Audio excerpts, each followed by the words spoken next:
Assalamualaikum warahmatullahi wabarakatuh. Nama saya Dinda Nirti Lestari dari kelas 11 MIPA 3 absen 1. Hari ini saya akan mengerjakan tugas biologi, yaitu menjelaskan struktur sel tumbuhan. Pertama-tama, apa itu organel sel? Organel sel merupakan sekelompok struktur kecil yang tetap tersuspensi dalam sitoplasma dan melakukan berbagai fungsi. Yang akan saya bahas di sini ialah sel tumbuhan.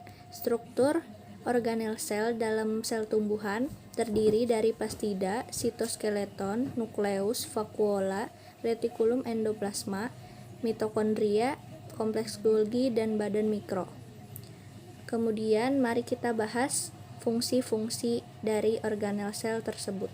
1. Nukleus atau inti sel merupakan pusat dari suatu sel eukariotik. Bagian penyusunnya terdiri dari membran inti, pori inti, kromosom, dan nukleolus atau inti sel.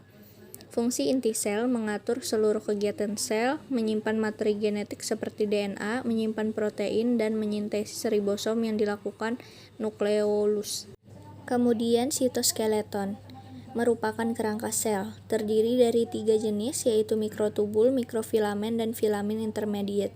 Fungsi sitoskeleton yaitu menentukan dan memelihara bentuk sel, sebagai pergerakan sel, membentuk struktur khusus seperti silia serta flagel, dan pembelahan sel. Ketiga, retikulum endoplasma. Retikulum endoplasma merupakan organel seperti jaring yang terdapat dalam sitoplasma, terdiri dari RE kasar dan RE halus. RE kasar tersusun oleh kantung atau sisterna dilekati ribosom, fungsinya sebagai sintesis protein. Sedangkan RE halus tersusun oleh tubulus tidak dilekati ribosom, fungsinya sebagai sintesis lemak.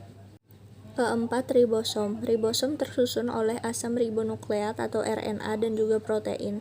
Berdasarkan letaknya, ribosom terdiri atas ribosom bebas yang tersuspensi di sitosol dan juga ribosom terikat. Terikat atau menempel pada permukaan luar RE kasar dan membran inti. Fungsinya sebagai sintesis protein.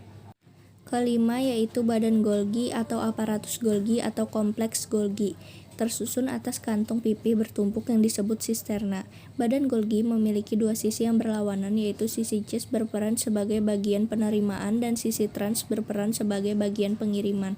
Fungsi dari badan Golgi yaitu sebagai tempat modifikasi protein, glikoprotein, dan fosfolipid, serta menyintesis banyak polisakarida. Yang keenam yaitu badan mikro. Di sini lisosom tidak saya jelaskan karena lisosom hanya terdapat pada sel hewan. Badan mikro terdiri dari peroksisom yang berfungsi untuk mendetoksifikasi alkohol maupun komponen berbahaya lainnya, memecah asam lemak menjadi molekul yang lebih kecil, serta glioksisom yang berfungsi untuk mengubah lemak menjadi gula. Yang ketujuh, mitokondria. Memiliki membran ganda, luar dan dalam. Membran dalam berlipat-lipat, lipatannya disebut krista. Memiliki dua ruang, yakni ruang intermembran dan matrik mitokondria. Memiliki DNA dan ribosom, serta fungsinya sebagai respirasi seluler untuk menghasilkan ATP. Dan yang kedelapan, plastida.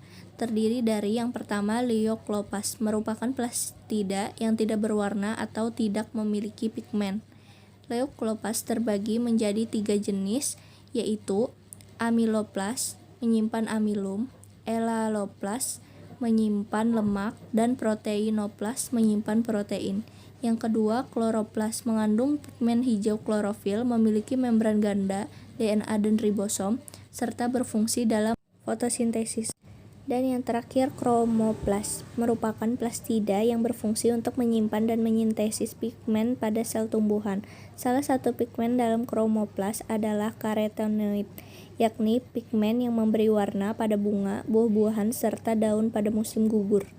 Bagian organel sel tumbuhan yang terakhir yaitu vakuola. Vakuola merupakan organel yang menjadi area penyimpanan senyawa yang dibutuhkan oleh sel. Fungsi vakuola adalah tempat akumulasi limbah sisa metabolisme sel dan cadangan makanan. Sentrosom tidak terdapat pada sel tumbuhan melainkan sel hewan. Sekian penjelasan dari saya. Wassalamualaikum warahmatullahi wabarakatuh. Terima kasih.